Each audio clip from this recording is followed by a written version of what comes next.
Homem ao Máximo, parte 4. Teve uma ótima conversa com sua filha, disse-lhes. Acho que o problema pode ser resolvido. O pai não disse nada. A mãe esperou um pouco, e em seguida, com expressão inquisitiva, perguntou, o senhor tem algo a dizer que nós precisamos saber? Tenho, repliquei. Vocês querem que sua filha fique em casa? Querem ter um relacionamento normal com ela? Claro, replicou a mãe. Olhei-a diretamente e falei, Minha senhora, agora vou-me dirigir a seu marido. Todos eles se espantaram. Está bem, expliquei, posso orar de novo por sua filha e fazer com vocês a oração do consenso. Vou pedir a Deus que ela experimente uma mudança total, de coração, mente e atitude, e que vocês gozem de um relacionamento familiar perfeitamente normal. Olhei para os três. 81. Até aqui estamos de acordo? Todos fizeram que sim. Mas só farei isso com uma condição, disse ao pai. Orarei se você aceitar uma condição. Aceita? Ele se remexeu meio sem jeito e replicou, Não sei se posso aceitar, enquanto o senhor não me disser qual e... Você vai ficar com a responsabilidade, expliquei. Será você o responsável pela mudança de sua filha. Aceita esse encargo? Claro, assegurou ele. Está bem, repliquei. A condição é a seguinte. Durante 30 dias, você vai deixar sua filha dizer tudo o que quiser, na hora que quiser e do jeito que quiser. Você vai limitar-se a escutar. Nesses 30 dias, não poderá responder nada. Depois, sim, aí poderá falar. O homem engoliu em seco. Parecia atordoado. Que proposta mais ridícula! Não poderia concordar com ela de forma alguma. E em sua própria casa. Era demais. Tudo bem, falei dando de ombros. Sendo assim, não posso concordar com vocês em oração, para que Deus transforme o coração dessa garota, e que passem a ter um relacionamento melhor. Mas o que o senhor está pedindo é impossível. Protestou ele. Impossível não é não, contrapus. É apenas uma questão de saber se você deseja ou não uma transformação em seu lar e se está disposto a assumir a responsabilidade dela. Por fim, não vendo outra saída, assentiu, mas sem muito entusiasmo. Não sei se vou conseguir, disse. Mas posso tentar. Em seguida nós quatro oramos juntos, pedindo a Deus uma mudança total para a filha, de coração, de mente, de atitude e disposição. 3 meses depois voltei a Phoenix. E num domingo à noite fui à mesma igreja. As primeiras pessoas que vi foi a família por quem havia orado da outra vez, o pai, a mãe e a filha. Estavam completamente diferentes, extrovertidos, alegres, juntinhos uns dos outros, sem constrangimento de se tocarem. E aí, como foi tudo? Indaguei assim que os avistei. Parece que Deus atendeu nossa oração. Atendeu, sim, falou o pai. A princípio tive de me controlar muito para ficar só ouvindo e ouvindo, sem poder dizer que já estava cheio daquilo, sem proibi-la de sair de casa como castigo pelo que estava dizendo, sem impor minha vontade. Mas aí eu me lembrava que eu queria que as coisas mudassem. Então, fiz um grande esforço e Deus me deu forças. Assim, consegui ouvir o que ela tinha a dizer. E quando resolvi escutar, percebi que muito do que ela dizia era verdade. Eu estava errado. 82. Depois, pelo que disseram, compreendi que, Teoricamente, ele não havia cumprido a condição imposta. Não foi preciso esperar os 30 dias. 3 semanas bastaram, explicou ele. A essa altura, minha filha achou que já tinha dito tudo o que queria. Uma noite ela entrou no meu quarto, sentou na beira da cama e disse: "Por agora, já falei tudo o que queria. E o senhor, o que tem a me dizer?" E naquele momento, relatou o pai, teve início uma maravilhosa restauração no relacionamento deles. Eu e minha esposa abrimos os braços e ela se aproximou. Nós a abraçamos e lhe demos muito carinho. Confessei que havia errado muito com ela, relembrei ocasiões em que fora áspero ou ríspido, em que não quis escutar suas explicações, que tomei o partido de outras pessoas, ocasiões em que eu exigira demais dela, e em que ela fizera o mesmo conosco. E ao narrar tudo isso, aquele homem irradiava felicidade. Então pedi à minha filha que me perdoasse, continuou ele, e foi aí que ela começou a modificar-se. Hoje, toda a nossa família está mudada. O grande problema era que eu vivia ocupado demais e não tinha tempo para escutar minha filha. Deu para sentir, então, que se operaram na filha as mudanças que os pais desejavam. A mãe só assumira a liderança da casa por necessidade, ela também não fora a causa do rompimento familiar. A culpa fora do pai, pelo fato de não se dispor a escutar, ocasionara aqueles problemas. Mas, tão logo ele se corrigiu, relacionamento familiar foi acertado. A solução de todos os problemas da família tem de começar pelo pai. Milhões de homens cometem o mesmo erro desse senhor. Acham-se tão ocupados com sua atividade profissional que deixam com a esposa a tarefa de escutar os filhos. E agir assim é abrir mão de uma faceta de sua condição de homem. São raríssimas as famílias, hoje em dia, em que o homem assume a liderança da casa na solução dos problemas. O mundo está se tornando perito em julgar a responsabilidade em outros. Um dos presidentes dos Estados Unidos, Harry Truman, acabou sendo uma figura bastante popular no país, por haver colocado em sua escrivaninha, no Salão Oval, uma plaqueta bastante singular, com os dizeres: "As transferências de culpa terminam aqui." As transferências de culpa terminavam em sua mesa. Ele entendera que a verdade, por mais dura que fosse, era uma das marcas do verdadeiro líder.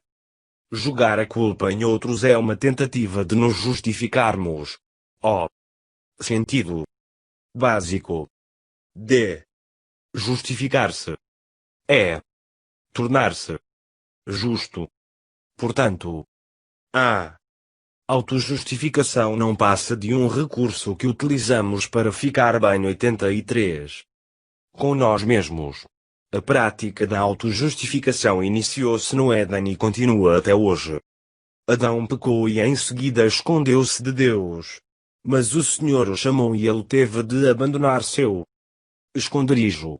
Como Deus o procurasse insistentemente, Adão foi obrigado a explicar por que havia se escondido. Porque estava nu, tive medo, e me escondi. GN 3.10. Sentir culpa, temer, esconder, essa é a sequência resultante do pecado, estabelecida há milénios no Jardim do Éden, e que ainda prevalece em nossos dias.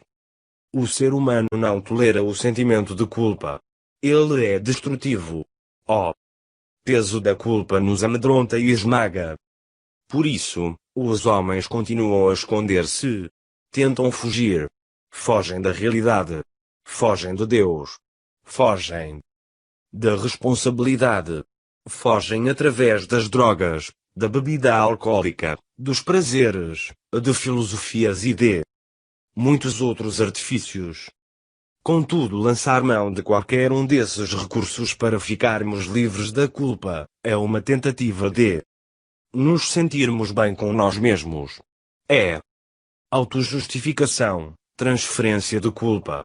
Vejamos como Adão agiu, e entenderemos a linha de conduta que ele criou para todos os homens daquele dia até hoje.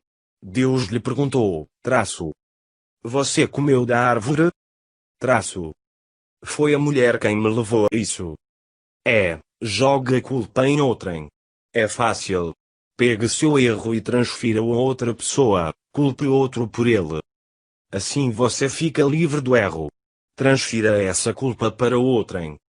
Reparemos como Eva aprendeu direitinho com o exemplo de Adão. Quando Deus lhe perguntou se havia comido do fruto da árvore, ela usou o mesmo recurso que ele. Foi o diabo que me levou a isso, falou. O comediante Flip Wilson já ganhou milhões de dólares e fez muita gente rir com essa frase. Mas na realidade ela não é nem um pouco engraçada. Eva justificou-se botando a culpa no diabo. Entretanto, o máximo que ela conseguiu foi demonstrar que todo pecado se origina em Satanás. Utilizou um fato verdadeiro de maneira errada. A verdade é o alicerce da vida. Mas é possível usar-se a verdade de forma errada, como, por exemplo, fazer chantagem. Eva também fez uso indevido da verdade. E todo aquele que lança mão desse mesmo recurso a autojustificação está agindo errado. Vejamos como este processo está enraizando no ser humano, através de um incidente corriqueiro que pode ocorrer no café da manhã em qualquer casa. Pai e filho estão sentados à mesa, e a mãe foi buscar alguma coisa 84. Na pia. Em certo momento, o menino vai pegar um pãozinho, esbarra na xícara e derrama café com leite na mesa. Imediatamente olha para o pai. Este encara-o com raiva, dá um tapa na mão dele e diz: quantas vezes já lhe falei para prestar atenção no que está fazendo? É claro que o filho não responde nada, e começa a chorar. A mãe pega um pano e limpa a mesa. Pois bem. Uma semana depois, temos o mesmo cenário. Dessa vez é o pai que, ao pegar o pão, esbarra em sua xícara de café e derrama um pouco na mesa. O garoto logo olha para ele, para ver o que vai acontecer. O homem fica irritado com a esposa e lhe diz: quantas vezes eu já lhe disse para não colocar essa xícara aqui? Ele se justifica transferindo a culpa para outra pessoa. E assim, pelo exemplo, ensina o filho a fazer o mesmo. Essa trincheira comportamental implantada profundamente no solo da alma humana, não lhe proporciona proteção e, sim, destruição. Hoje em dia o homem pratica com perícia o que Adão e Eva criaram num instante de desespero. O homem moderno joga a culpa de tudo na mulher, convencido de estar agindo certo. Está errado. Todo homem terá de prestar contas de seus atos, e irá prestá-las somente a Deus. Daí a grande importância do Calvário, onde Cristo morreu. Ele é o único para quem podemos transferir nosso pecado receber o perdão de Deus. O Calvário é o único lugar onde podemos ficar livres da culpa. A sociedade está sofrendo as trágicas consequências do fato de os homens estarem tentando encobrir seus erros, seus pecados e equívocos.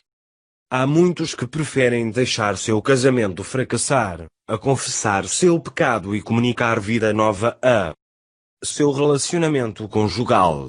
Há outros que preferem deixar sua firma falir, a reconhecer suas falhas instilar nela vida nova. Há outros que preferem deixar os filhos fugir de casa, frustrados, a assumir seus defeitos e tentar acertar seu relacionamento com eles. O homem que se nega a confessar seus próprios pecados, que prefere omitir-se e acaba deixando que os problemas destruam os membros de sua família, é um covarde. Há ocasiões em que o silêncio é de ouro, mas há outras em que de ouro ele não tem nada. Deus quer que a família tenha uma liderança forte, e espera isso do homem. Tenho um amigo muito chegado, a quem identificarei pelo nome de Jerry. Quando Cheryl, sua filha mais nova, era adolescente, insurgiu-se contra o modo de vida dos pais, e tornou-se muito voluntariosa. 85. Independente e rebelde. Fazia o que bem entendia, quer os pais gostassem ou não. Saía de casa sem avisar, e parecia que sempre havia um rapaz envolvido nessas saídas. Os pais estavam seriamente preocupados com ela.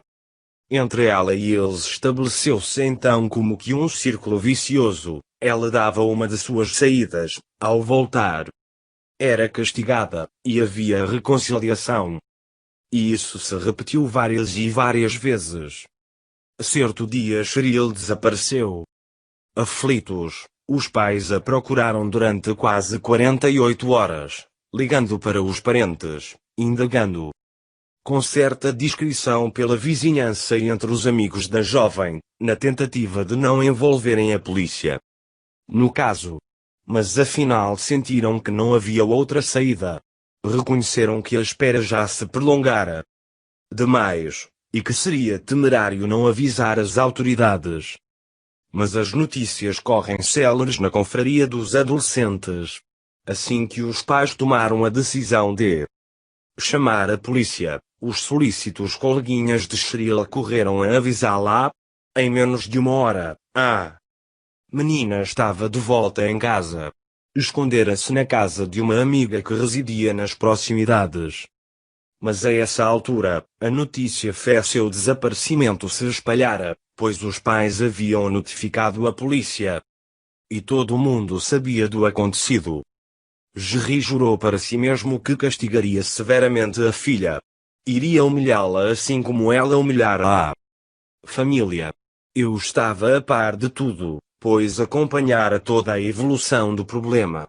Sabia o que ele estava sofrendo como pai e como homem. Ele se sentia muito envergonhado, e decidira que ela iria sofrer como ele estava sofrendo. O que ele não percebia, porém, era que o castigo que pretendia aplicar na filha não seria apenas um corretivo, mas uma vingança pessoal. E isso não iria modificá-la. Serviria apenas para endurecer ainda mais o coração da jovem. Compreendi que precisava ter uma conversa com ele. Naquele momento, era ele quem necessitava ouvir. Convidei-o para irmos tomar um café. Estaríamos a sós, apenas eu e ele. Teríamos uma conversa franca. De homem para homem. Pegamos nosso café, e depois de algumas palavras iniciais, disse-lhe: sabe o que está acontecendo com você? Está ressentido porque acredita que sua filha sujou seu bom nome aqui no bairro, enfraqueceu sua posição na igreja, e manchou sua reputação como homem e pai. Acha que por causa dela você está perdendo o status. Ele me fitava meio espantado, mas continuei falando para o seu próprio bem. Afinal, Jerry era meu amigo. 86. Em primeiro lugar, todo mundo aqui tem esse tipo de problema com os filhos. Pode não ser exatamente igual ao seu, mas todos são bem parecidos. Portanto, essa gente não os está olhando com atitude crítica. Como você pensa? Eles estão de olho na reação que você vai ter. Estão esperando para ver como você vai resolver a situação. No momento, todo mundo está com pena de Cheryl, por causa da sua reação como pai. Portanto, ela não está nem um pouco sentida pelo que fez. Ele não respondeu nada, continuou a olhar-me. É só você quem está sofrendo, continuei. E está se desforrando nela. O que tem a fazer agora é perdoar-lhe novamente, dar-lhe muito amor, e esforçar-se para tentar dialogar com ela. Peça a Deus que lhe dê sabedoria quanto ao que deve fazer e dizer. Contudo, se continuar a condená-la, não poderá dialogar com ela. Jesus disse que não veio ao mundo para condená-lo, mas para salvá-lo. João 3:17. Cabe a você pedir a Deus que aponte a solução. Além disso, sendo o cabeça da casa, é sua responsabilidade tomar a iniciativa de encontrar a solução. Assim que você se modificar, sua filha começará a mudar. Também disse-lhe mais algumas coisas, mas em suma foi isso. Passaram-se vários dias sem que eu o visse. Quando nos reencontramos, fomos outra vez tomar um café. Sentamo-nos e permanecemos em silêncio por uns instantes, com a xícara na mão, e fiquei aguardando. Depois que você me disse tudo aquilo, principiou ele, pensei muito, e cheguei à conclusão de que você estava errado. Mas depois, quanto mais analisava meus atos, minhas intenções e tudo o que eu dissera, mais ia-me convencendo de que até certo ponto você tinha razão. Continuei calado, sem dizer nada, apenas escutando. Já bem tarde daquela noite em que conversamos, prosseguiu ele, fui para o fundo do quintal onde faço meu devocional. E quando lá estava, ocorreu-me que qualquer que fosse a causa da rebeldia de Cheryl, fato era que eu tinha de encontrar a solução, ou pelo menos começar a procurá-la. E contou que se pôs a caminhar no quintal de um lado para o outro orando, a sós com Deus, e, de repente, começou a pedir-lhe perdão pelos seus erros. Pediu-lhe que renovasse o seu coração e mente, de modo a que pudesse encontrar as soluções. Foi então que Deus transformou o coração de Jerry. Naquele dia, naquele instante de preciosa intimidade com Deus, teve início a transformação da família. Nos dias que se seguiram, o que se passara secretamente entre aquele homem e Deus, tornou-se notório para todos. 87. A divergência que havia entre pai e filha foi sanada, as feridas emocionais, cicatrizadas. A tensão mais uma vez deu lugar à afeição. E a desejada solução foi encontrada. Finalmente, aquele homem era um verdadeiro pai. Para que os homens vejam sua família sob a perspectiva correta, primeiro têm de ver a si mesmos como Deus os vê. Mas se as luzes estiverem apagadas, ninguém enxerga nada. Quem tenta caminhar num aposento às escuras esbarra em muita coisa, e dificilmente sabe em que esbarrou. Então acendamos a luz, e assim, com tudo claro, podemos caminhar em segurança em qualquer lugar. Aquele a quem falta luz espiritual, não consegue enxergar um palmo adiante do nariz nas coisas espirituais. Jesus é a luz, João 8:12. E nós podemos enxergar-nos à luz de sua palavra. O Espírito Santo ilumina a verdade e a verdade nos liberta. V. 32. A palavra de Deus é a verdade, e seu Espírito é o Espírito da verdade. Deus não se acha indiferente aos nossos problemas. Jesus Cristo afirmou que foi para isso que ele veio a este mundo. Deus só não pode fazer nada por aqueles que dizem não ter problemas. Deus nos ama e quer nosso bem. Ele quer que gozemos a vida em todo o seu potencial. Jesus Cristo é o cabeça da Igreja, e da mesma forma como ele confere salvação e oferece soluções para os problemas dela, assim também pode trazer a salvação e a solução dos problemas de nossa família por intermédio de nós, homens. Nós somos o canal pelo qual ele a abençoa. Nossa família busca soluções primeiro em nós. Quem tenta fugir a essa responsabilidade está se escondendo de Deus. Quem se recusa a reconhecer a existência de problemas está fugindo da realidade. Meu irmão, Deus espera que você, como o homem da casa, assuma a liderança. Ele já lhe deu sua palavra. E através do seu próprio Espírito, ele o muna do melhor recurso que existe, a sabedoria divina. de posse da palavra e de sabedoria, Ele espera que você encontre as soluções. Este é o desafio que agora lhe proponho: conhecer a Deus, conhecer a si mesmo, conhecer sua família e fazer com que a transferência de culpa termine em você. 88. 11. Uma caricatura de pai é a imagem da figura masculina que a televisão apresenta a milhões de espectadores e está longe de ser a ideal. As figuras mais populares são de homens debochados, despóticos, fracos, preconceituosos, e por vezes até meio idiotas. O típico herói de novela hoje é um homem imaturo, adúltero, sexualmente promíscuo, infeliz e inseguro.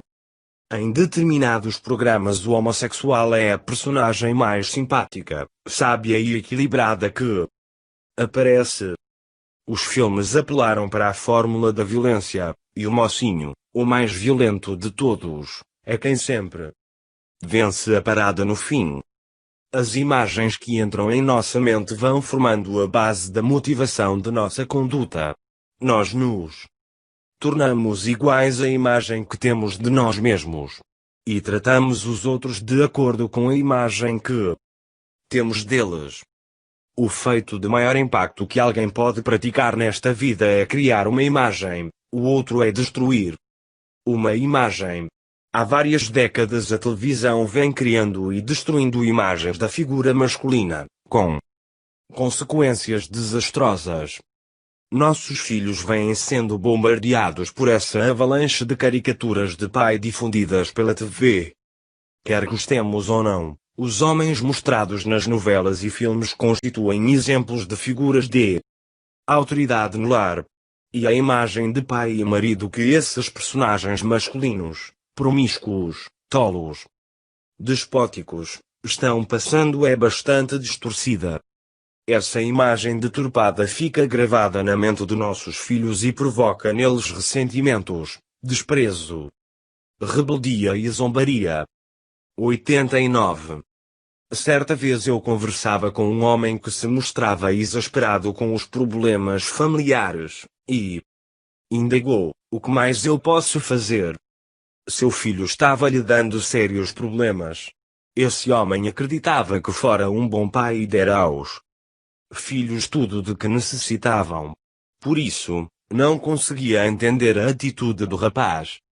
Após uma longa conversa, concluí que ele era um dos milhares de pais do mundo de hoje que foram derrotados pelas forças que eles deveriam ter controlado. Aquele homem ignorava o poder da imagem. Era responsabilidade dele exercer certo controle sobre as imagens que o filho via na televisão. Mas permitiu que o garoto assistisse a tudo o que era exibido, e com isso deixou que outras forças introduzissem na mente dele uma imagem errada da figura de autoridade. Essas caricaturas de homens criadas pela televisão acabaram se tornando o modelo masculino para nossos dias.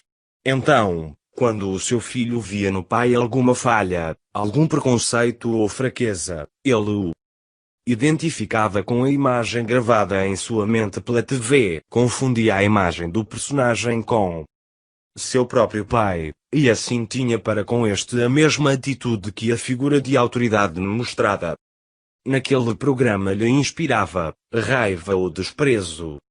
Alguns pais se assustam com o comportamento dos filhos, e aí se conscientizam do enorme poder que a televisão exerce sobre eles. Outros já sabem disso há muito tempo. É por esse motivo que alguns grupos estão combatendo com tanta veemência certos programas da TV. Não nos esqueçamos de que a mola mestra desses programas é o amor do dinheiro, que é a raiz de todos os males. Quando alguém observa aos produtores desses programas que a influência da televisão sobre a mente dos espectadores é muito forte, eles não o admitem. Entretanto, esses mesmos homens cobram cerca de $300.000 dos patrocinadores por um comercial de 30 segundos, com o argumento de que o anúncio convence o espectador a comprar o produto que vê na tela. Mas ou é uma coisa ou outra. A televisão tem ou não tem essa força? Tem sim. Os Estados Unidos como um todo têm sido afetados negativamente pelas imagens distorcidas apresentadas na televisão. Nas últimas décadas, esse país tem vivido uma fase de transição. Nossa imagem de nação virtuosa, de benfeitora dos povos do mundo, de defensora dos que sofrem com ditaduras escravizantes, passou por mudanças sérias por causa da televisão. A destruição das antigas imagens corretas na mente nacional vem causando uma enfermidade emocional e filosófica em toda a nação. 90. Nossos jovens, principalmente, estão recebendo uma influência perniciosa.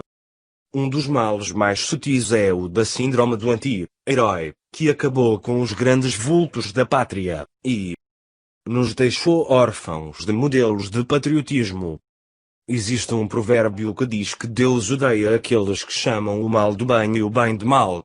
E, no entanto, nas últimas décadas, essa perversão vem sendo disseminada não apenas de forma sutil, mas também abertamente. A imagem do herói pode constituir uma forte motivação para um rapaz.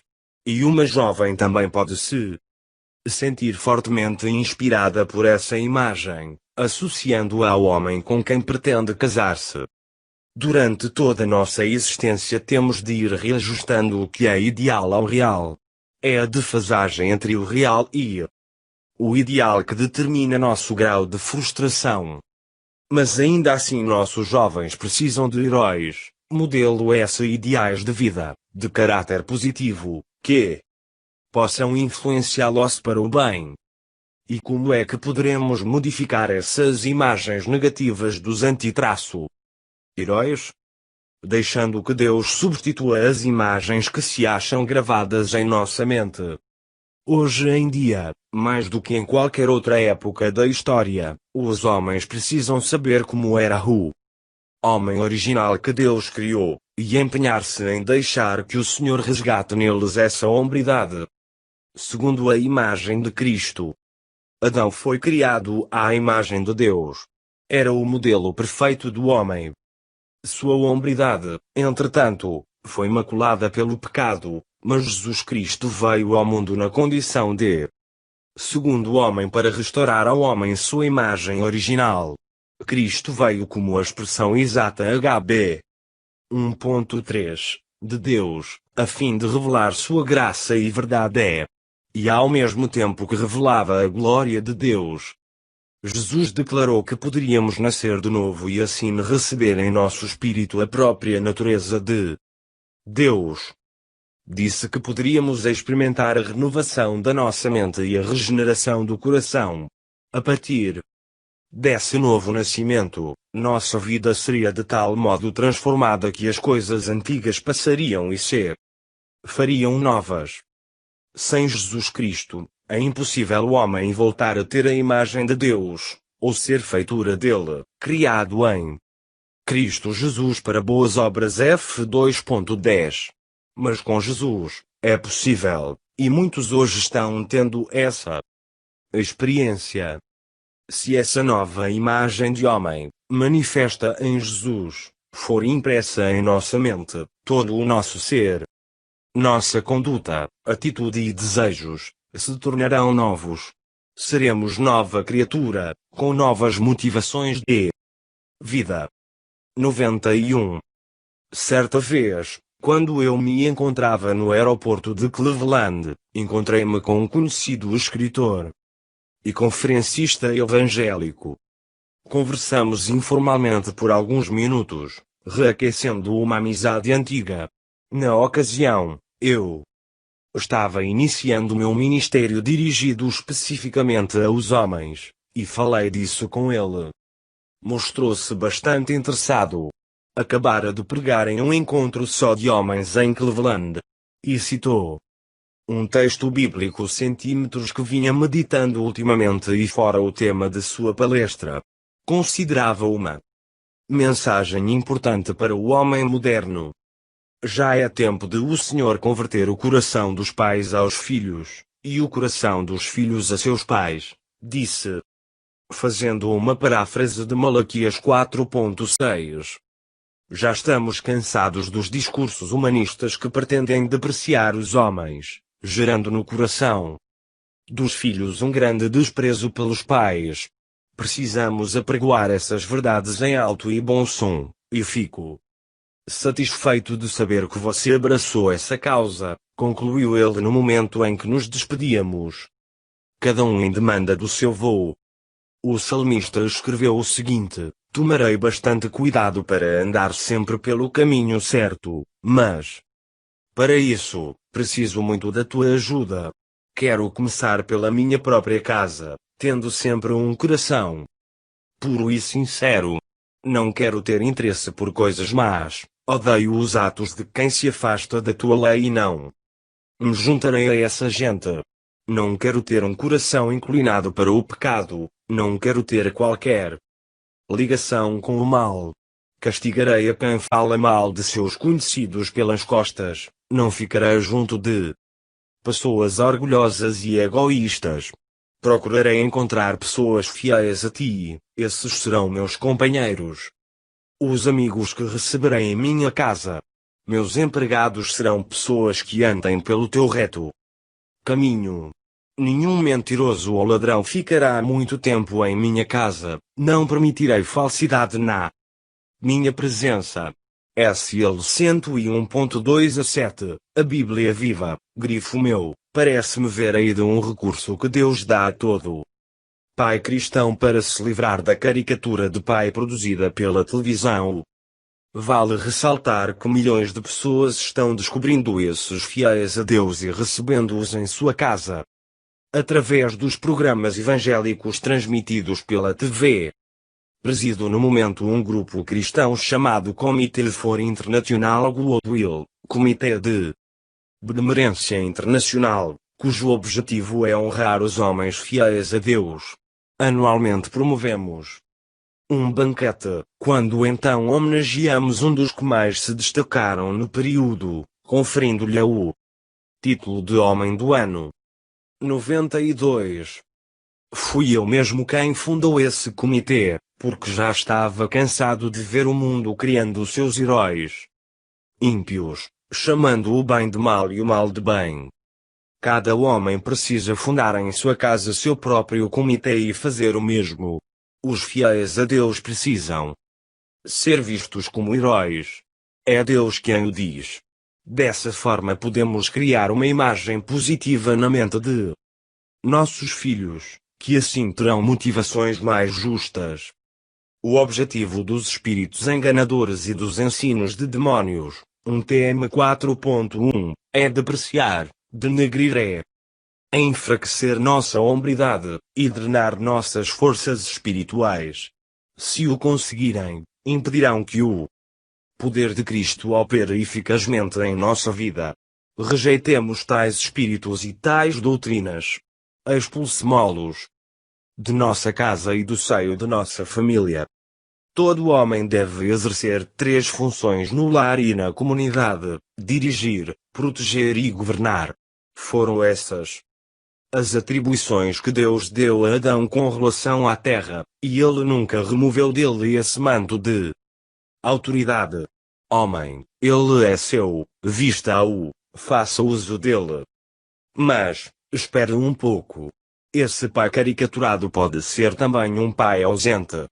Os pais ausentes são aqueles que saem cedo para trabalhar, retornam do trabalho à noite, e imediatamente se sentam diante do aparelho de TV. Com isso, forçam a esposa e os filhos a assumir responsabilidades e funções que não lhes cabem. O maior vício do povo dos Estados Unidos hoje não é a maconha, nem a cocaína, nem as bolinhas. É a televisão. Certa ocasião, centímetros Pittsburgh, eu estava tomando um cafezinho com um amigo, e ele me disse algo que me deixou muito satisfeito de tê-lo como amigo. Eu era igual a esses sujeitos sobre quem você prega, confessou. Achava-me seriamente viciado em televisão. Um dia me dei conta do que estava acontecendo, e senti que as coisas não podiam continuar daquele jeito. Entretanto, só consegui mudar depois que ouvi sua pregação. Ela me atingiu em cheio. Decidi tomar uma medida drástica. Conversei com minha esposa, e combinamos de guardar a televisão no armário. Só iríamos tirá-la de lá para assistir a um programa que todos pudéssemos ver juntos, ou que fosse de benefício para um de nós. Nesse ponto ela riu. Vou-lhe contar, rapaz, continuou, passei por um duro período de desintoxicação. Não sei como é isso para quem toma drogas, mas para um viciado em televisão é doloroso. Uma coisa posso dizer, porém, de lá para cá as notas de meus filhos melhoraram muito. Agora tenho mais tempo para ouvi-los e conhecê-los melhor. Temos desfrutado ótimos momentos, passeando e fazendo uma porção de coisas. Sabe o que mais? Já fui com eles até ao museu. Acho que fizemos mais coisas depois que 93. Guardamos a TV do que em todos os anos anteriores. Tem sido simplesmente maravilhoso. Dias atrás recebi em casa um telefonema de uma esposa de pastor, que se mostrava bastante preocupada com o marido. Ele se recusara a assumir a posição de liderança da igreja, e a esposa fora forçada a assumi-la. Os homens da igreja não gostaram, e as mulheres estavam transtornadas. Enquanto isso o marido, entre um sermão e outro, ficava assistindo à televisão. Reconheço que pode ser um caso isolado, mas realmente existem pastores assim. Qual é pior, a caricatura de pai exibido na TV ou o que vive sentado na frente do aparelho? O melhor pai é aquele que usa a televisão para trazer os fiéis da terra para dentro do seu lar. Será que ainda existem homens fiéis em nosso país? Existem, sim, apesar de tudo o que a televisão tem dito contra elas. Mas a imagem de homem popularizada nos Estados Unidos ainda precisa melhorar muito. Muita gente vê os Estados Unidos como um grande país simplesmente por causa de sua riqueza, mas o que produziu essa riqueza foi a retidão dos homens e mulheres do passado. Os homens, as famílias e as nações são grandes por causa da sua retidão, e não por causa de sua riqueza. São os homens que constituem uma nação. Se eles forem grandes, a nação também o será. Se os Estados Unidos quiserem voltar a ser um grande país, é preciso que seus homens voltem a reconquistar sua hombridade. Certa vez participei de um jantar em que o orador relatou um incidente que deixou a todos impressionados. Disse ele: hoje, lá no aeroporto, uma pessoa me congratulou por minha coragem. É que eu criticara na televisão a American Civil Liberties Union, União Americana pelas Liberdades Civis, pelo fato de eles estarem tentando destruir o cristianismo aqui nos Estados Unidos. Aquele homem disse-me que alguns anos antes, ele os censurara publicamente em seu próprio programa de televisão, e eles revidaram. Então ele resolveu deixar o assunto morrer, pois, disse ele, tinha muito a perder. Muito a perder? Continuou o conferencista erguendo a voz. O que nós temos a perder? Fundei essa organização com $70, e agora tenho 100. Então, o que tenho a perder? Alguns começaram a aplaudi-lo timidamente, mas daí a pouco todo o salão prorrompia em palmas.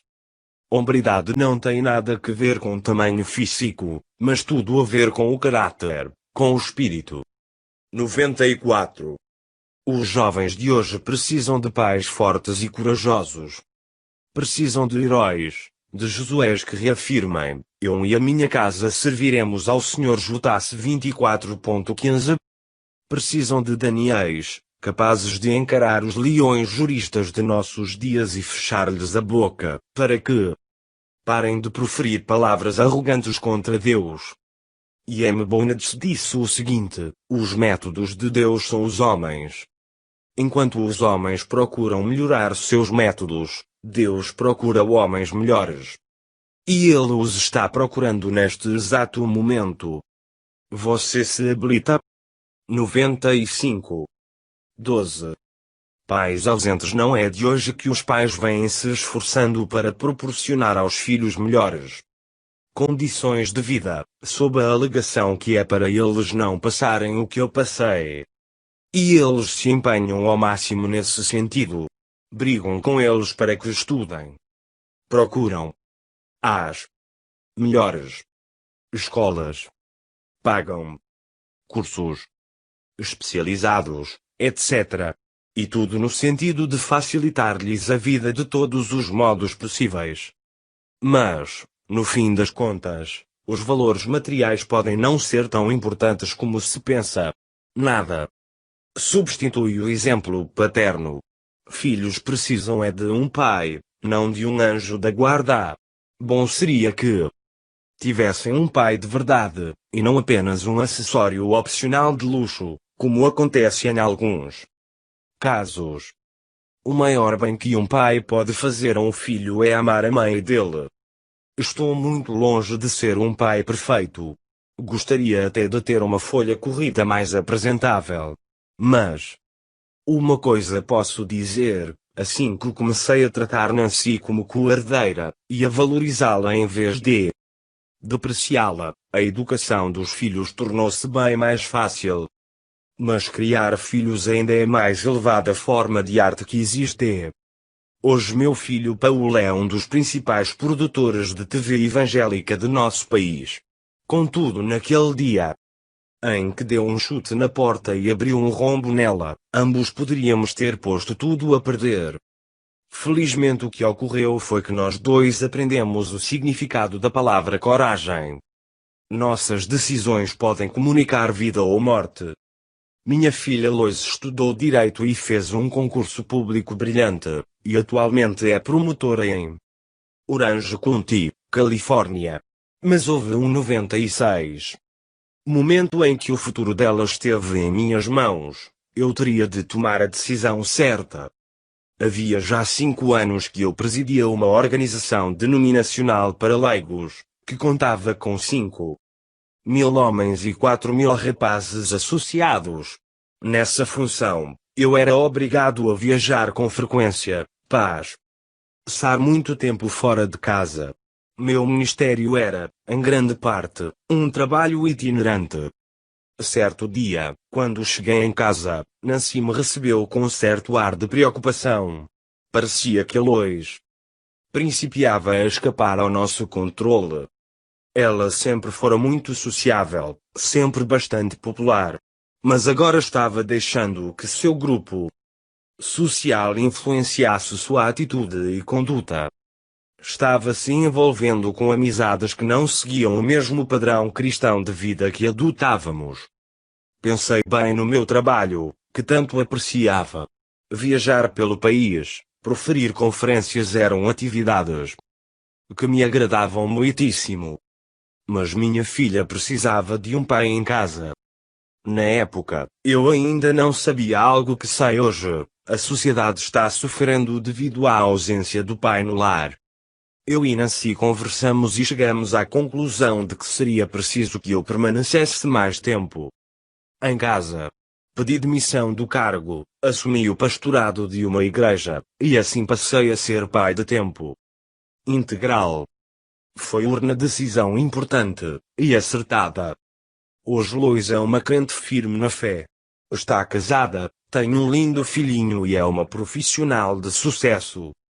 Minha filha mais nova, Joanne, é missionária no Japão, onde leciona inglês e disciplinas bíblicas. Ela também se formou na faculdade entre os primeiros colocados. Pouco depois atendeu ao chamado de Deus para servir no Japão. Eu e Nancy damos muitas graças a Deus por nossos filhos e pelo que eles são hoje.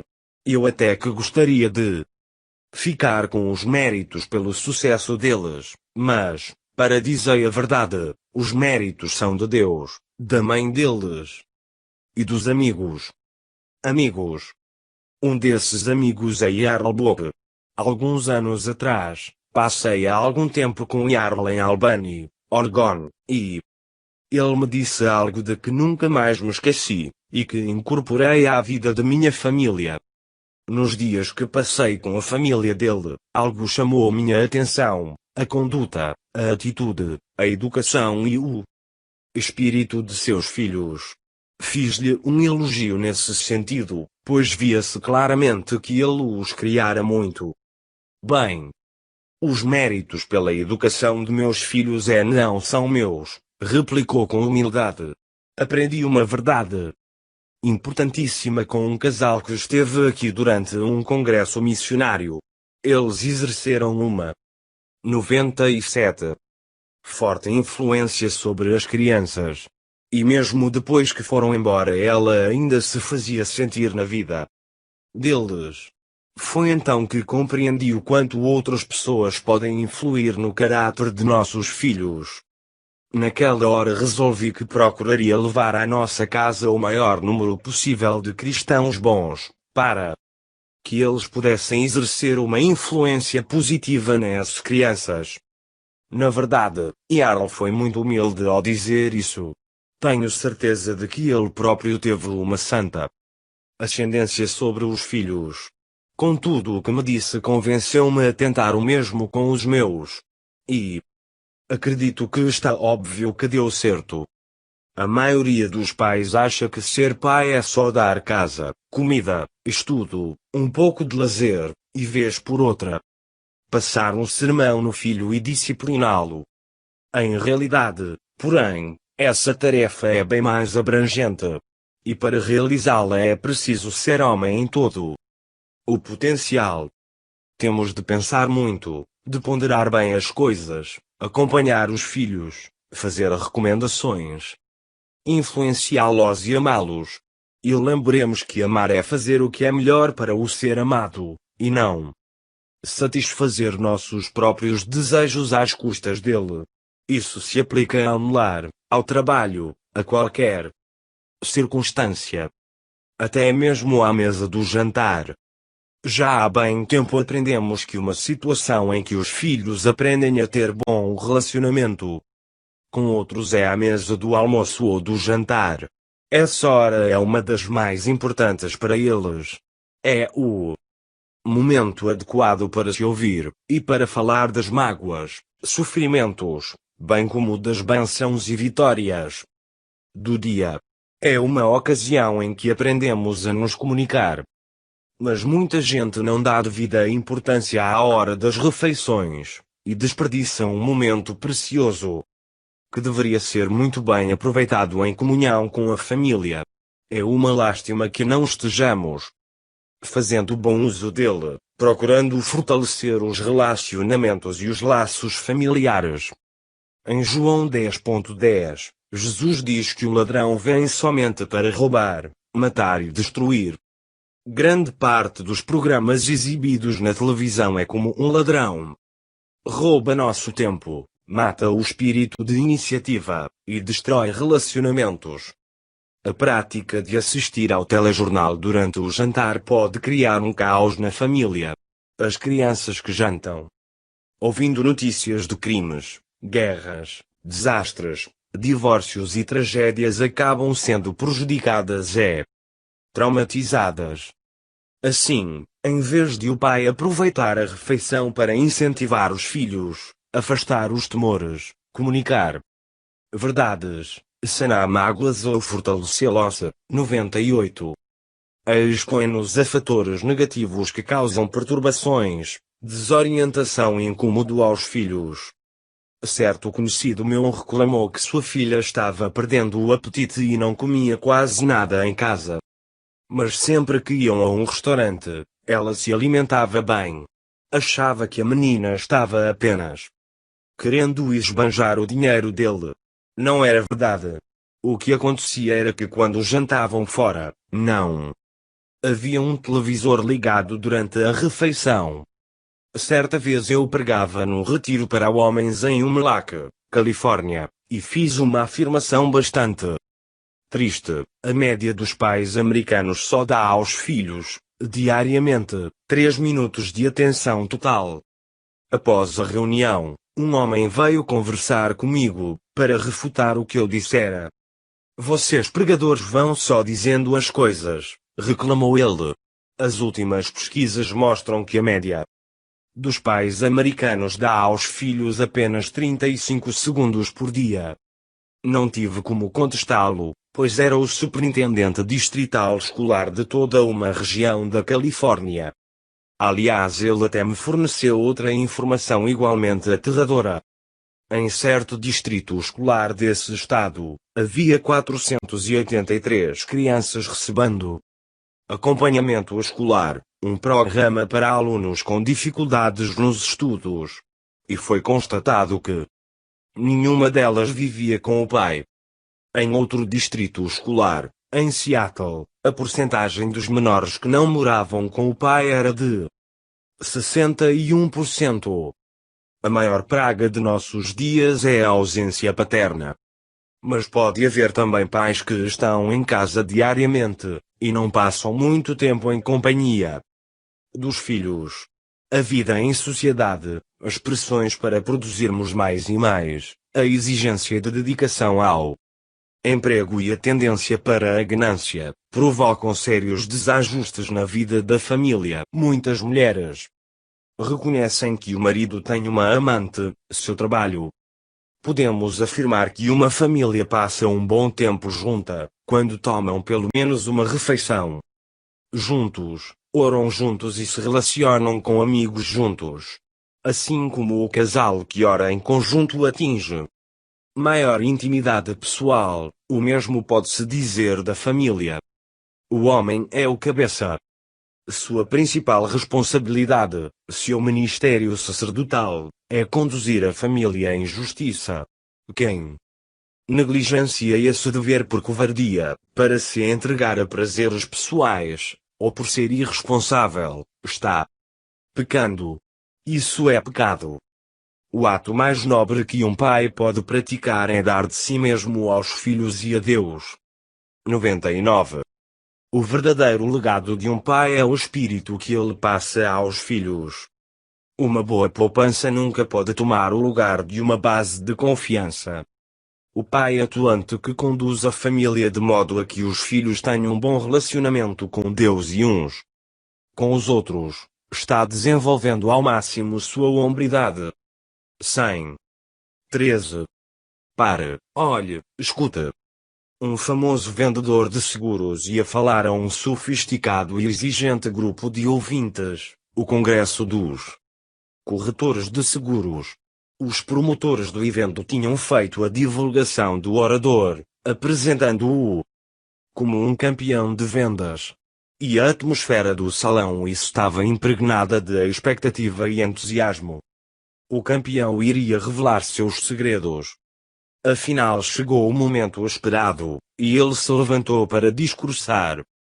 Mas depois de tudo o que se dissera dele, sua aparência deixava bastante a desejar. Tinha as roupas em desalinho, a gravata torta para um lado, e apoiava-se à mesa, com uma das mãos no bolso. E no entanto aquele homem vendera mais apólices de seguro que qualquer outro naquele aposento. Não tenho muita coisa a dizer, principiou ele falando devagar. Não vou tomar muito tempo. Sei que todos têm comentado bastante sobre o fato de eu ter vendido muito seguro. Quando comecei a trabalhar nesse ramo, alguns anos atrás, eu tinha um amigo que era excelente vendedor, e que me deu uma orientação sábia. A única coisa que eu fiz foi seguir o conselho dele. Nesse momento, pareceu que todos até se inclinaram ligeiramente para a frente como que desejando o ouvir. O melhor, aguardando uma revelação revolucionária sobre a arte de motivar. Esse meu amigo, continuou o orador, diz-se o seguinte: nós podemos levar as pessoas a fazerem o que quisermos. Basta que escutemos tudo o que elas têm a dizer. Então, Quando vou conversar com alguém, fico a escutá-lo por um bom tempo. Depois que ele já falou bastante, e eu escutei atento, simplesmente digo: ótimo, agora assina aqui nesta linha. E ele assina. Depois que a gente pergunta uma porção 101 de coisas, e escuta com atenção por um bom tempo, chega a nossa vez de falar. Aí é só pedir a assinatura dele. O campeão de vendas disse apenas isso e sentou-se. Algumas pessoas cito falantes. Outras são ouvintes. Aquele que ouve antes de falar, vence na vida. O que aquele vendedor fizera? Ele apenas expressara, com suas próprias palavras, um princípio básico de vendas. Temos de ouvir os outros o tempo que for necessário para descobrir o de que eles precisam. Isso feito, resta-nos apenas atender à sua necessidade. A esposa tem um problema? O marido tem de escutar até conseguir ouvir. Escutar não é uma mera função dos nossos órgãos auditivos. Escutar é um ministério. Na Bíblia, Deus diz várias vezes: quem tem ouvidos para ouvir, ouça. O Senhor dá um valor inestimável ao ato de escutar. O homem a quem dei a sugestão de ficar ouvindo a filha durante um mês sem dizer nada, aprendeu isso. Apanhando. Ele entendeu que escutar é um dos segredos do ministério paterno em casa. Mais tarde, disse-me que, quando eu impuser aquela condição, pela primeira vez na vida tivera vontade de bater num pastor. Mas a inusitada experiência veio comprovar um fato: os homens precisam aprender a escutar. A Bíblia afirma que temos de conhecer bem a palavra de Deus para nos apresentar a Deus aprovados. E nós, homens, temos de conhecer nossa esposa e filhos, e fazê-los à luz das Escrituras. Precisamos ouvi-los para saber como são. Isso é de importância vital para sabermos ministrar-lhes. Uma recente pesquisa entre casais apontou fatos surpreendentes. Dos homens entrevistados, 75% afirmaram que o casamento deles ia muito bem. Mas apenas 25% das esposas desses homens disseram o mesmo. Conclui-se, então, que 50% deles estão com problemas e não o sabem. Por quê? Porque não ouvem o que a esposa tem a dizer. Não conhecem bem o cônjuge. Ainda não aprenderam a enxergar as características peculiares à sua mulher, não conhecem suas necessidades, seu anseio interior, nem o que lhes dá satisfação. Algumas empresas de grande porte hoje têm investido muito dinheiro só para ensinar seus executivos a ouvir outros. Se eles não desenvolverem essa capacidade de ouvir com atenção, não saberão identificar as necessidades a ser atendidas. Passo horas e horas dando aconselhamento e, infelizmente, na maioria dos casos, tenho de lutar contra o sono. Mas, na verdade, dar aconselhamento, na maior parte do tempo, nada mais é do que ouvir com atenção. É ouvir o que o outro tem a dizer até que ele termina de expor o que é superficial, e depois passe a mencionar coisas que nunca trouxe à tona. O conselheiro cristão, como aquele premiado vendedor de seguros, 102, precisa ouvir-o aconselhando por muito tempo, para conseguir identificar o problema dele. Portanto, o homem da casa é o seu líder, mordomo, sacerdote, ministro e conselheiro. Ele tem de ser, para a família, tudo o que Cristo é para a igreja. Uma missão e tanto. Por isso é necessário que ele seja homem. E é por isso também que ele precisa ser homem em todo o seu potencial. Os homens são muito diferentes das mulheres, bem diferentes. Vejamos um exemplo. Os homens atentam para as manchetes, as mulheres veem a letrinha miúda. Quando minha netinha nasceu, fiz um voo longo, fui ao outro lado do país, para visitá-la ainda no hospital. Assim que a vi, dei uma boa examinada nela. Lá estava a pequenina. Tinha braços, pernas, olhos, nariz e boca. Era perfeita e tudo estava certinho. Para mim era o quanto bastava.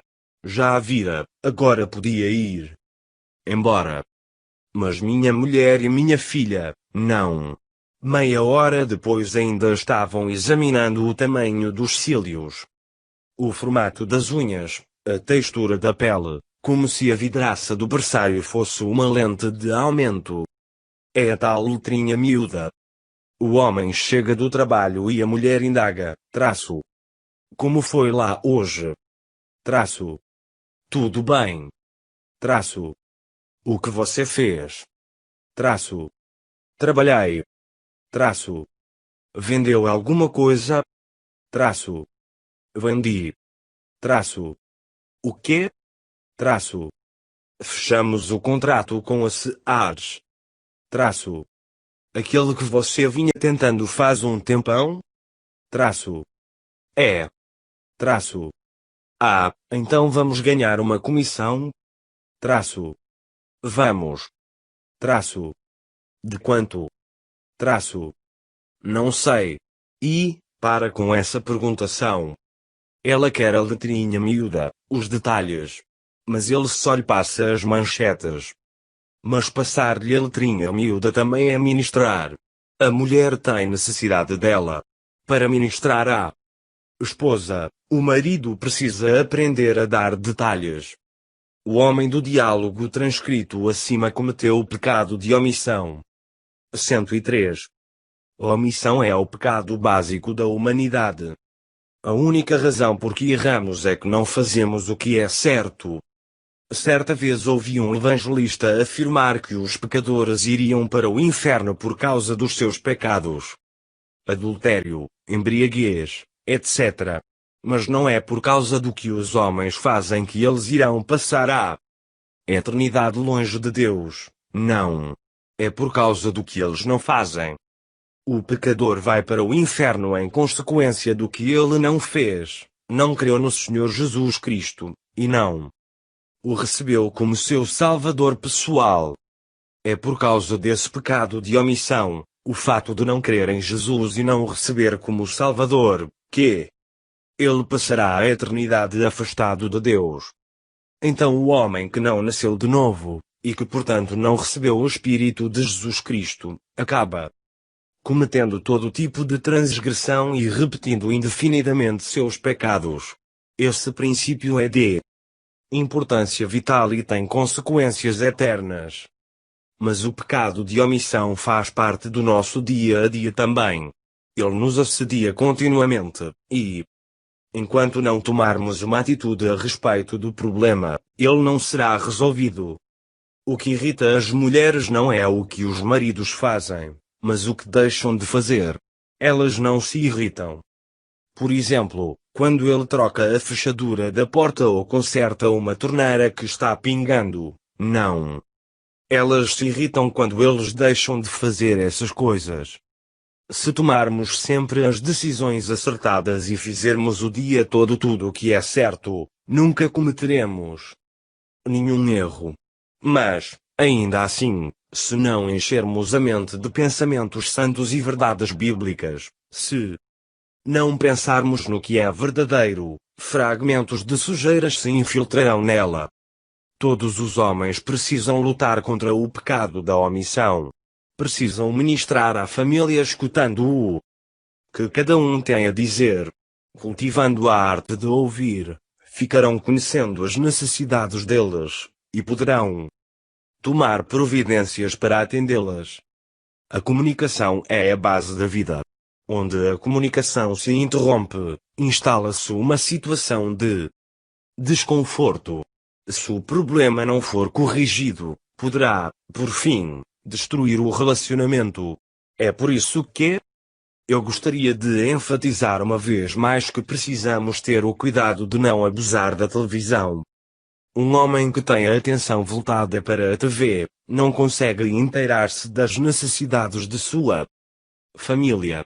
Os filhos, por sua vez, se limitarem a trocar palavras informais diante de um aparelho impessoal, não aprenderão a comunicar-se. Em nossos dias existe um movimento em fase de formação. É um movimento hombridade ao máximo. A família está se reencontrando, o pai está começando novamente a ouvir os filhos, está se descobrindo que dentro do próprio lar há membros 104 perdidos, o antigo amor está sendo reavivado. Os pais estão se reconciliando emocionalmente com os filhos, os relacionamentos estão sendo sol.